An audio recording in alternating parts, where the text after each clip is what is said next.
All right, guys, Scott Cruz here with you from Scott Cruz Fishing, and I told you I'd give you a update after about 3 weeks, and it's been about 3 weeks since we installed the old KaTool 9,500, and that's 9,500 pound lift, 4-post lift from KaTool. And I'm going to go ahead and give you just a little quick review on it, and this is going to be short. I am super happy with this product. So if you guys are on the fence about whether to buy a KaTool 4-post lift, this 9,500 has suited me well, and I'm going to give it a thumbs up, and I would probably give it about a 4.8 out of 5. We installed this thing, my son, myself, and my wife, and it took all 3 of us with a tractor. You've seen that on the other video, I'm sure, on the first one we did. But I'll give you a couple of little hints and tricks that we did. And number one, hooking up the 110 was very easy.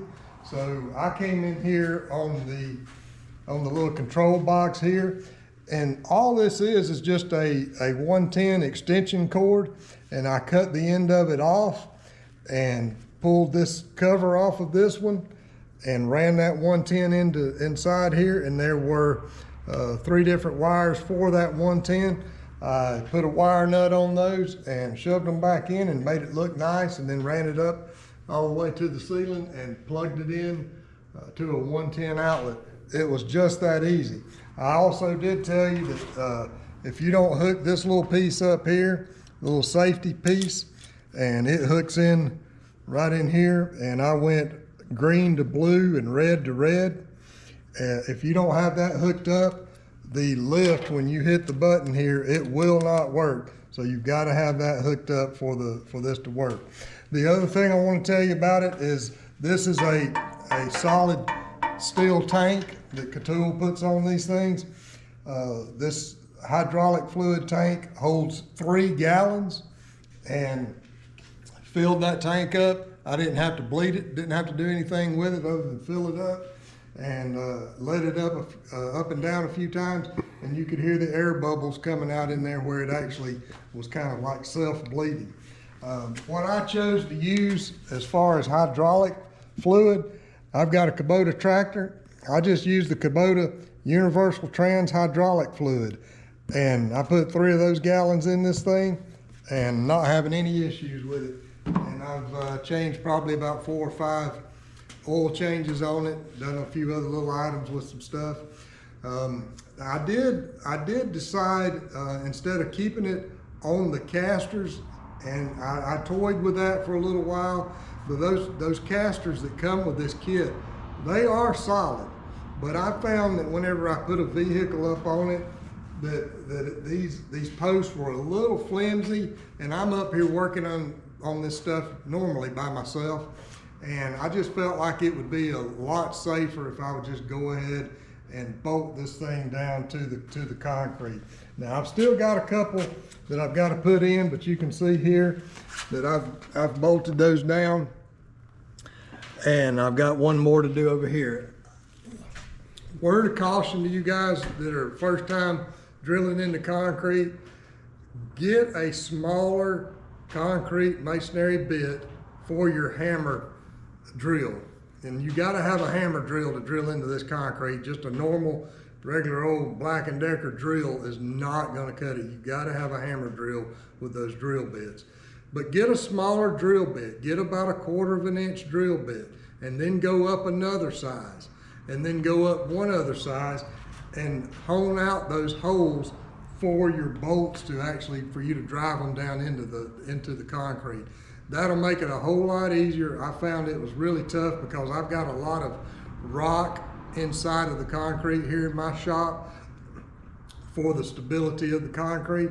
So I would say start with a small drill bit, go up another size, and then go to your final size on your 3rd drilling, and it'll make it a lot easier, and you won't wear out as many drill bits. That's what worked for me.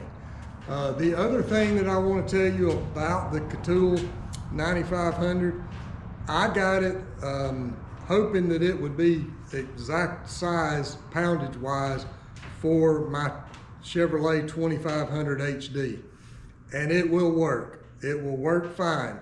But I will show you over here, and I want to come down in here and show you this. Here where this little black part ends right here, and you drive your vehicle up on it here, you've got one of these on each side where your cables come up through. And I will tell you that I've got 35 series tires on my 2500 HD, and I literally have about a ½ inch. Whenever I pull up on this ramp, I've got about a ½ inch of clearance on each side of this. So I will tell you that if you got a big truck with big tires, this 9500, it's going to be tight when you drive up on it. Mine fit, again, about a ½ inch on each side, and I have someone guide me as I drive up on it.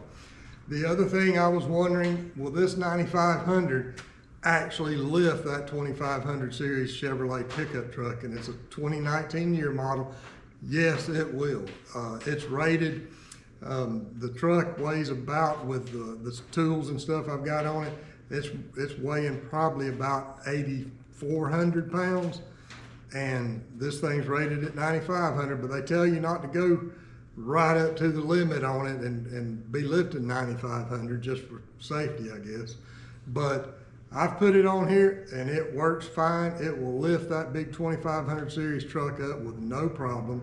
Now, I will tell you, safety wise, when you come over here to let that big heavy truck down, and you're gonna let it down with this release valve here, when you start letting down something heavy with it, do not just shove that thing straight in like that and allow it to just come fast, because it's a little bit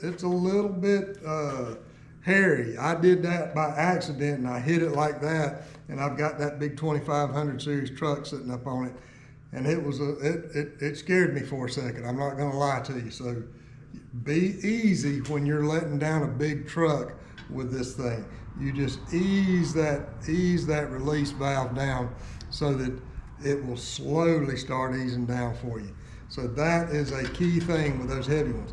Now I've got my son's 2017 Chevy Camaro on here now, and whenever we lift it up and we let it down, you can let it down pretty fast, and it's as steady as it can be because it's a heck of a lot lighter. The other thing that I want to show you, and I'm going to lift up the car here for you.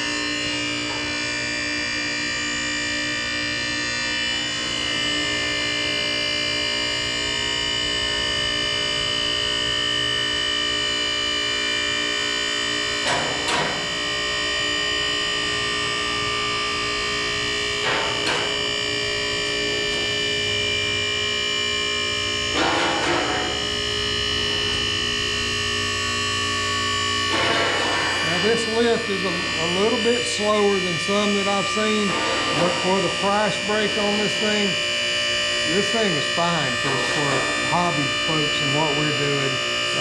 We're not running a big shop using this thing every day, so I don't mind if it takes 15 seconds longer to get it raised up.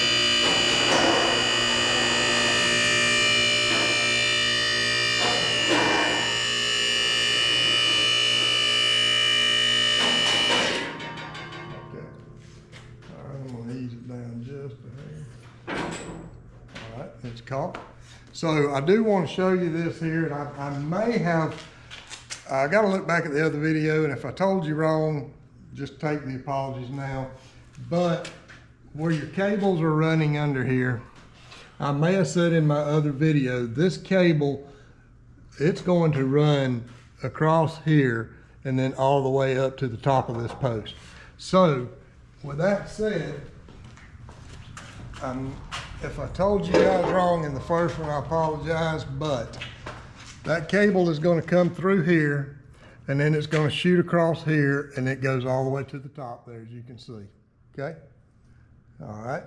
Now, when you run that cable through here, through this mid post, you want that cable to actually, I think I said to go on top, and if you'll show me this, hey, I think I said you want it to go on right on top of this long post here, or this release valve here.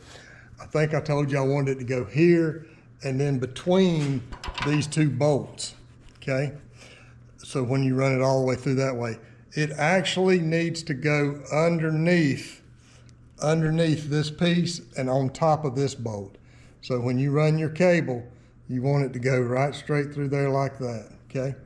And not on top of this. If you run it on top, it's going to bind this mechanism, this locking mechanism for you.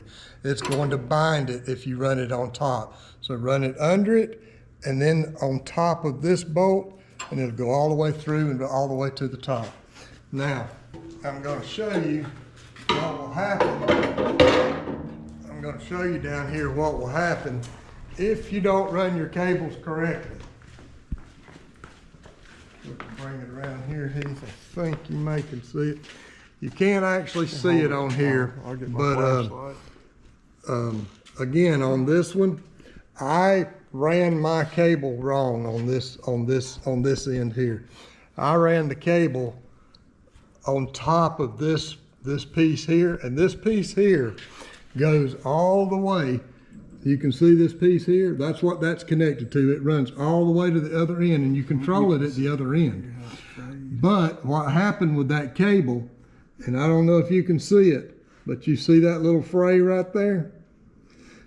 I got just a few of those little bitty frays right there on the cable because I ran it wrong. I ran it on top of this, and whenever I did that, it frayed the cable, just a couple of little bitty frays. It wasn't anything that's going to be dangerous on me, but you want to make sure that that cable goes on underneath that you want to make sure it goes underneath this piece here, and then it'll be on top of this bolt, and so it'll run right through here. But that's a key thing there, guys. I want to make sure that you know that with running those cables. But other than that, I like I said, I'm going to give this KaTool 9500 a thumbs up. It's a solid lift. As you can see, we've got the Camaro jacked up on it now. And I've got more room here, so if I want to go up some more with it.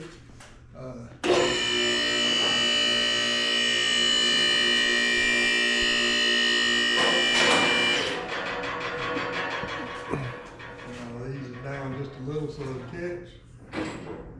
All right, so it's caught. Now when I go under here, I've got plenty of room. I've got plenty of room to work under this Camaro. Matter of fact, we just finished changing the oil filter in it, doing some inspections on the exhaust and stuff. And I mean, you know, this thing's solid. So I would tell you, if you're looking to buy a 4-post lift, KaTool is a solid made lift, in my opinion. So take it for what it's worth, but it's a solid lift. I'm going to show you how I let this thing down. We'll come over here. I lift it up just a little bit, and then I take the old release thing, and then I just kind of start easing her down. Now you can see I'm letting this thing down pretty fast, and it's not moving because I've got it bolted to the concrete floor.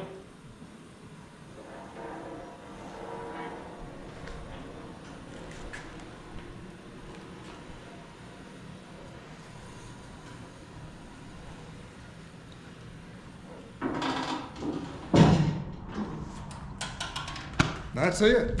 So the review on it is a thumbs up. The KaTool 9,500 pound lift, 4-post lift. I would say if you're looking for one, get you one. And if you're looking specific, go over to turbolifts.com. Guy's out of Texas, super guy, and gave me a great deal on it. And for all you veterans out there, he does give a veteran's discount on these KaTool lifts and any other lifts and products that he carries. He is an online vendor. He does not have a storefront, but I can vouch for him. What he says goes, and he's a great guy. But that's over at turbolifts.com. And he's not sponsoring me or anything, but I can tell you he's a good guy and will give you a great deal. So anyway, if you guys like this, give me a thumbs up, hit that subscribe button down there, help us out with the channel. And until next time, tight lines, brother.